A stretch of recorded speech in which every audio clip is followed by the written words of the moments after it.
Bismillahirrahmanirrahim. I am Dr. Mohibullah Wazir, and the topic is the left atrium of the heart. Now look, in anatomical position, this is the right atrium and right ventricle, while this is the left atrium and left ventricle. Or note the point that this left ventricle, it lies posterior and to the left of the right atrium. That's why the septum between the two, it is not straight but it is oblique, so that this septum between the right and left atrium, it forms the posterior wall of the right atrium while it forms the anterior wall of the right atrium. Note this point.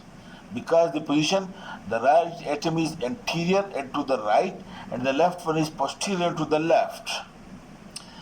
This anterior end of the left atrium, it projects anteriorly, and this anterior projecting end of the left atrium, this is being called as left auricle.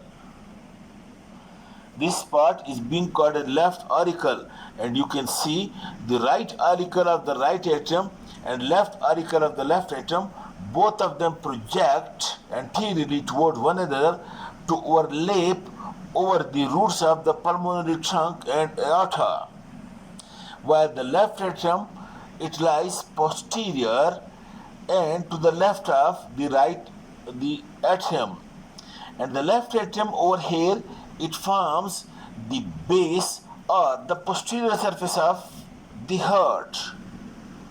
The base or posterior surface of the heart is being formed mostly by this left atrium, and it is separated on the posterior surface from the left ventricle and right ventricle by this coronary sulcus or atrioventricular sulcus, which contains the coronary artery and coronary vein or coronary sinus.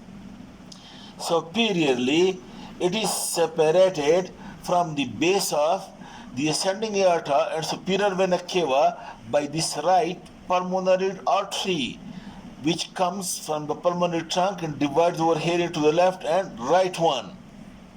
Okay, when you open this, and you can see also over here at this point that 4 pulmonary veins, 2 on the right side and 2 on the left side, it opens into the left atrium and it brings the oxygenated blood from the lungs.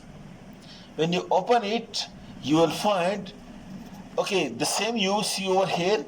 Look, this is the right atrium and right auricle, while this is the left atrium and this is the left auricle, and these you can see, these are the 4 pulmonary veins.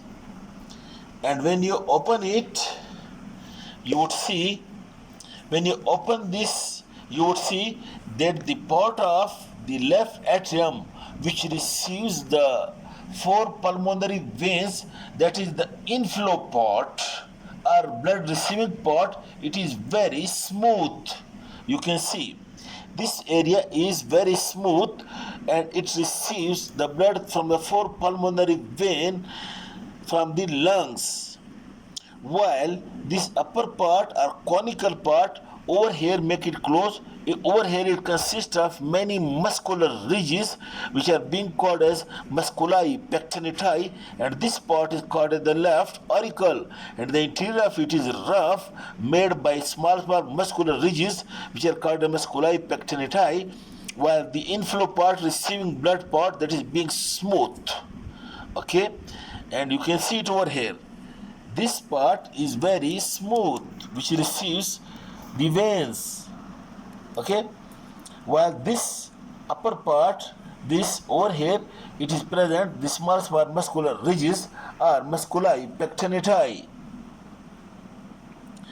Okay, now, and also note the point that the walls of the ventricle, the atrium, are much thin as compared to the walls of the ventricle. Alright. Now, the septum, the interatrial septum, which separate, look, this is the right atrium and this is the left atrium. The interatrial septum, it lies obliquely like this, so that this septum forms the posterior wall of the right atrium, and it forms the anterior wall of the left atrium, and present on the surface of the interatrial septum.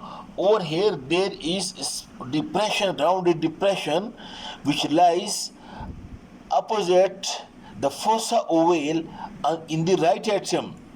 Over here is the fossa ovale, and over here this depression, it is actually the point of the foramen ovale present during embryonic life, in which the blood is being pushed from the right atrium to the left atrium, but this valve then prevents the blood from the left atrium back into the right atrium.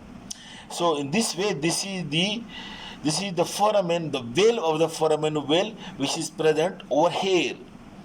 Then the blood from the right atrium, it passes into the right ventricle through this orifice, which is called as atrioventricular orifice, or it is also called as bicuspid valve. Alright, this is all about the left atrium. Thank you very much.